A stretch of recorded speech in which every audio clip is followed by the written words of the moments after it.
नमस्कार बंधुओं। आज मैं इस वीडियो के माध्यम से लेकर आई हूँ मार्गशीर्ष माह यानी अघन माह के शुक्ल पक्ष की एकादशी व्रत कथा।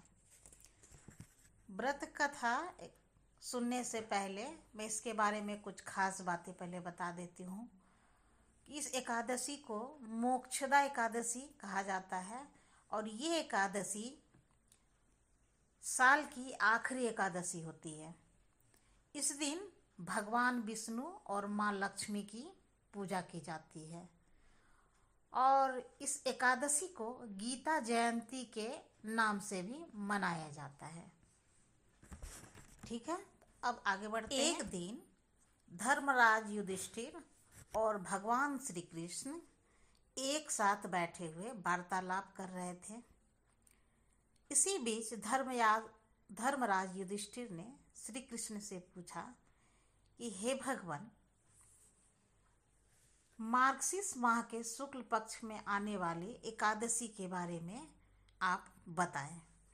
तो श्री कृष्ण बोले, मार्गशीर्ष माह यानी अघन माह के शुक्ल पक्ष में आने वाली इस एकादशी को मोक्षदा एकादशी कहा जाता है। यह व्रत मोक्ष देने वाला तथा चिंतामणि के समान सब कामनाओं को पूर्ण करने वाला होता है, जिससे आप अपने पूर्वजों के दुखों को खत्म कर सकते हैं। अब इसकी कथा सुन लो। तो श्री कृष्ण भगवान कथा कहने लगे। गोकुल नाम के नगर में बैखानस नामक राजा राज करता था। उसके राज्य में चारों वेदों के ज्ञाता ब्राह्मण रहते थे। वह राजा अपनी प्रजा का पुत्रवत पालन करता था। एक बार रात्रि में राजा ने एक स्वप्न देखा कि उसके पिता नरक में हैं। उसे बड़ा आश्चर्य हुआ।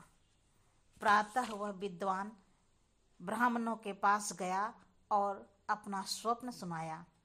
कहा, मैंने अपने पिता को नरक में कष्ट उठाते देखा है। उन्होंने मुझसे कहा कि हे पुत्र, मैं नरक में पड़ा हूँ, यहाँ से तुम मुझे मुक्त कराओ। जब से मैंने यह वचन सुने हैं तब से मैं बहुत बेचैन हूँ। चित्त में बड़ी अशांति हो रही है। मुझे इस राज्य, धन, पुत्र, स्त्री, हाथी, घोड़े आदि में कुछ भी सुख प्रतीत नहीं होता। क्या करूं?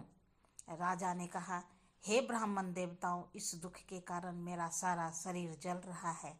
अब आप कृपा करके कोई तप, दान, व्रत आदि ऐसा उपाय बताएं जिससे मेरे पिता को मुक्ति मिल सके। उस पुत्र का जीवन ही व्यर्थ है जो अपने माता पिता का उद्धार न कर सके। एक उत्तम पुत्र जो अपने माता पिता तथा पूर्वजों का उद्धार करता है वह 1000 मूर्ख पुत्रों से अच्छा है। जैसे एक चंद्रमा सारे जगत में प्रकाश कर देता है परंतु हजारों तारे नहीं कर सकते। ब्राह्मण ने कहा, राजन, यहाँ पास ही भूत भविष्य वर्तमान के ज्ञाता पर्वत ऋषि का आश्रम है। आपकी समस्या का हल वे जरूर करेंगे। ऐसा सुनकर राजा मुनि के आश्रम पर गया। उस आश्रम में अनेक शांत चित्त योगी और मुनि तपस्या कर रहे थे। उसी जगह पर्वत मुनि बैठे थे। राजा ने मुनि को साष्टांग दंडवत किया। मुनि ने राजा से कुशल पूर्वक पूछी। राजा ने कहा कि महाराज, आपकी कृपा से मेरे राज्य में सब कुशल हैं, लेकिन अकस्मात मेरे चित्त में अत्यंत अशांति होने लगी है। ऐसा सुनकर पर्वत मुनि ने आंखें बंद की और भूत विचारने लगे।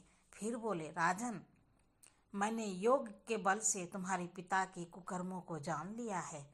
उन्होंने पूर्व जन्म में कामातुर होकर एक पत्नी को रति दी, किंतु सौत के कहने पर दूसरे पत्नी को ऋतुदान मांगने पर भी नहीं दिया।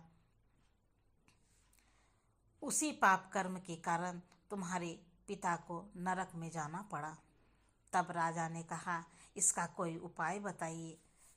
मुनि बोले, हे राजन, आप मार्गशीर्ष एकादशी का उपवास करें और उस उपवास के पुण्य को अपने पिता को संकल्प कर दें। इसके प्रभाव से आपके पिता को अवश्य नरक से मुक्ति होगी। मुनि के ये वचन सुनकर राजा महल में आया और मुनि के कहने अनुसार कुटुंब सहित मोक्षदा एकादशी का व्रत किया। इसके उपवास का पुण्य अपने पिता को अर्पण कर दिया। इसके प्रभाव से उसके पिता को मुक्ति मिल गई और स्वर्ग में जाते हुए वे पुत्र से कहने लगे, हे पुत्र, तेरा कल्याण हो। यह कहकर स्वर्ग चले गए। मार्गशीर्ष माह की शुक्ल पक्ष की मोक्षदा एकादशी का जो व्रत करते हैं उसके समस्त पाप नष्ट हो जाते हैं। इस व्रत से बढ़कर मोक्ष देने वाला और कोई व्रत नहीं। इस दिन गीता जयंती भी मनाई जाती है। साथ ही यह धनुमास की एकादशी कहलाती है। अतः इस एकादशी का महत्व कई गुना और भी बढ़ जाता है। इस दिन से गीता पाठ का अनुष्ठान प्रारंभ करें तथा प्रतिदिन थोड़ी देर गीता अवश्य पढ़ें। कल्याण होगा।